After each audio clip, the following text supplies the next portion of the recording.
Bonjour, c'est Cécile. Je sais pas vous, mais moi, j'aime pas les excès. J'essaye toujours de rester au milieu, hein. Le plus dur, c'est de rester au milieu.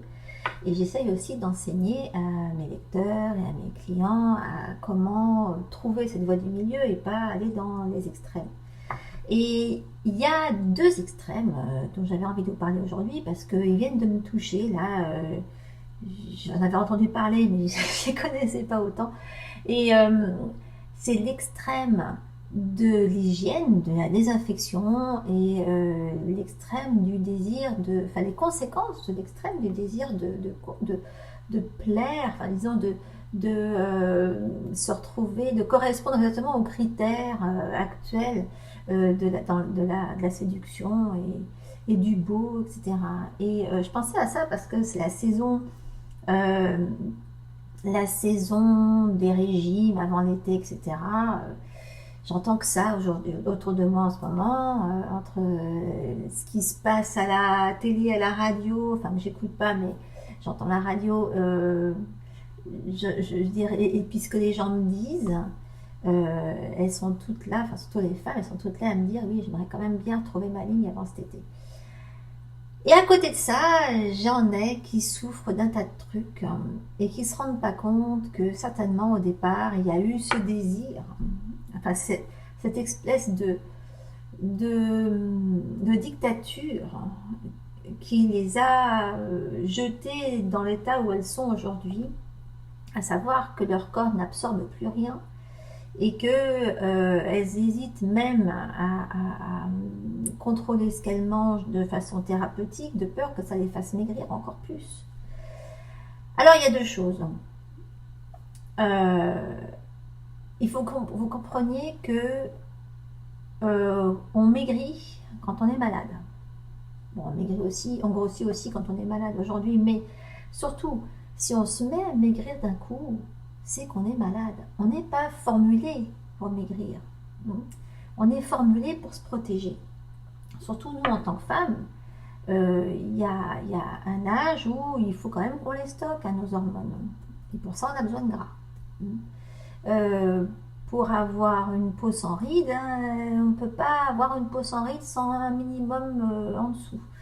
Euh, on ne peut pas fonctionner correctement sans gras. Alors, il y a eu ces années de 0% qui ont fait énormément de dégâts. Et aujourd'hui, moi, j'essaye de faire manger du gras aux gens. On a besoin de ce gras pour travailler sur l'anti-inflammatoire, pour nourrir les cellules du cerveau, les terminaisons nerveuses, tout ça. Et si on n'a pas de gras, on risque pas d'aller mieux, hein. Alors, je dis toujours, il vaut mieux que vous commenciez par le milieu, enfin par aller là où ça va pas au centre, donc au niveau du ventre, pour maigrir. Si vous avez besoin de perdre quelque chose, en général, c'est des toxines. Donc c'est par le ventre qu'il faut que vous appreniez à éliminer, par ce que vos intestins sont censés déjà éliminer. Et quand vous avez une certaine accumulation de cochonneries à l'intérieur, il y a plein de choses qui se bloquent et l'élimination est entravée. Et votre foie est surchargé, vos reins aussi. Et à ce moment-là, il y a tous vos émonctoires qui ne fonctionnent plus ou difficilement. Et ça vient pas du jour au lendemain. Ça vient à cause d'une accumulation de toxines comme ça qui se rajoutent et qui finissent par donner trop de travail à certains organes et pas assez à d'autres et qui enclenche ce début de déséquilibre partout parce que tout est interconnecté. Il y a ça. Et puis le gros danger, l'autre gros danger, c'est l'excès d'hygiène. J'ai découvert ça ce week-end. J'en ai beaucoup, j'ai beaucoup lu sur l'excès d'hygiène parce que quand on s'occupe du ventre et qu'on s'occupe du microbiome et des bactéries, on sait à quel point les bactéries c'est important. Il en faut des bactéries et à quel point il faut faire attention de ne pas éliminer les bonnes bactéries, qu'on essaie d'éliminer les mauvaises. Et ici aux États-Unis, il y a beaucoup de. Bah, c'est vrai qu'il y a eu des épidémies. Moi, j'ai vécu ça aussi quand on était à Hong Kong. Il y a eu le SRAS. On vous mettait des gels pour se nettoyer les mains partout. Ici, on trouve très facilement devant les entrées de supermarchés, n'importe où, des lingettes pour se nettoyer les mains, pour essuyer les caddies, etc. L'ennui, c'est que ces trucs-là, c'est antibactérien et que c'est une des causes principales de résistance aux bactéries aujourd'hui, de résistance aux ce qu'on appelle les bugs, les big bugs. Et c'est ce qui provoque la résistance aussi aux antibiotiques. Et l'autre jour, j'ai accueilli ici à la maison quelqu'un pour déjeuner. Quelqu'un qui travaille avec mon mari et qui est un ingénieur du MIT, le Massachusetts Institute of Technology. C'est un endroit où on produit plein de génies, enfin, où on a des génies qui viennent et qui sortent encore plus géniaux. Et ce garçon, il était terrorisé à l'idée d'attraper une cochonnerie ici. Bon, c'est vrai qu'on est français, il faut se méfier des Français, on a une réputation de pas très propre. Et puis c'est vrai que bah moi je suis un peu relax par rapport à ça parce que j'ai pas peur. J'ai pas peur des bactéries, j'ai pas peur de tout ça. Et on a deux chiens. Et ce pauvre garçon, il n'osait pas toucher les chiens. Il a été vite se laver les mains. Et après, il est resté comme ça tout le temps jusqu'à ce qu'il ait fini de manger. Il a mangé en gardant bien les mains au-dessus de la table parce qu'il n'osait pas toucher ce que les chiens avaient touché et encore moins toucher les chiens. Et on a travaillé ensemble et après, il a été se laver les mains, etc. Et il ne voulait pas rentrer dans sa voiture avec des mains contaminées parce qu'il avait touché ici. C'était fou.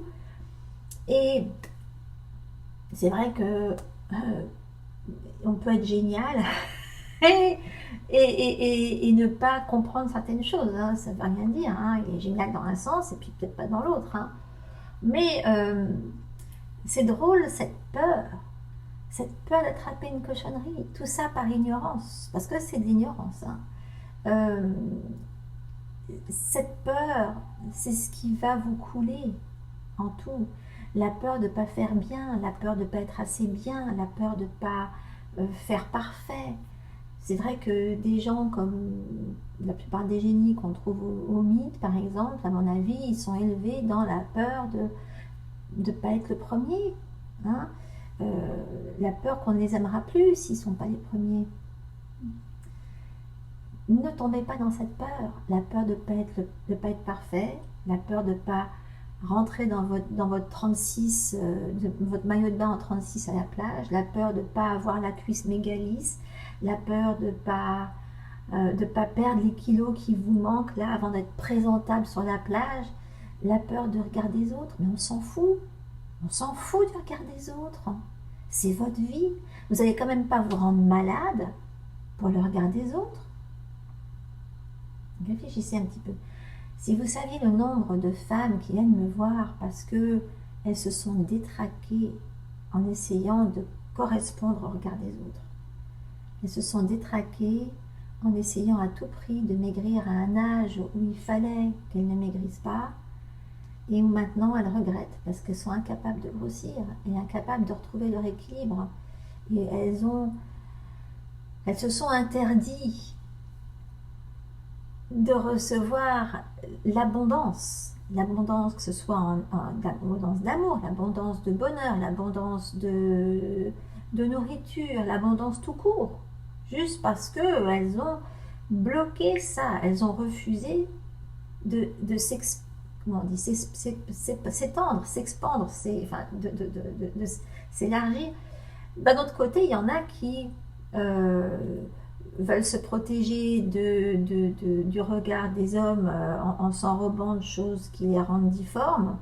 Mais bon, ça c'est une autre pathologie. Mais même sans aller jusque-là, vous n'êtes pas obligé de vous traumatiser votre corps avec des régimes et un tas de choses juste parce que vous voulez ressembler à des nanas sur des magazines qui ont été photoshopées, transformées, améliorées, et que si vous les voyez en vrai, vous vous rendriez compte à quel point elles n'ont rien de mieux que vous. Donc, ne vous rendez pas malade. Bien sûr, vous pouvez faire de l'exercice, bien sûr, vous pouvez vous mettre des huiles essentielles anti-gras, si vous voulez. Mais vraiment, il n'y a rien de plus beau que juste de profiter de la vie et d'arrêter d'être obsédé par le regard des autres. Et surtout, cesser d'avoir peur. Il va falloir que je fasse quelque chose sur la peur, c'est pas possible. Vous avez tous des problèmes de peur. Euh, non, la peur, c'est pas ce qui doit régir votre vie. Prenez ce que l'univers vous donne et cessez de lui envoyer le message comme quoi vous lui faites pas confiance. Ayez confiance.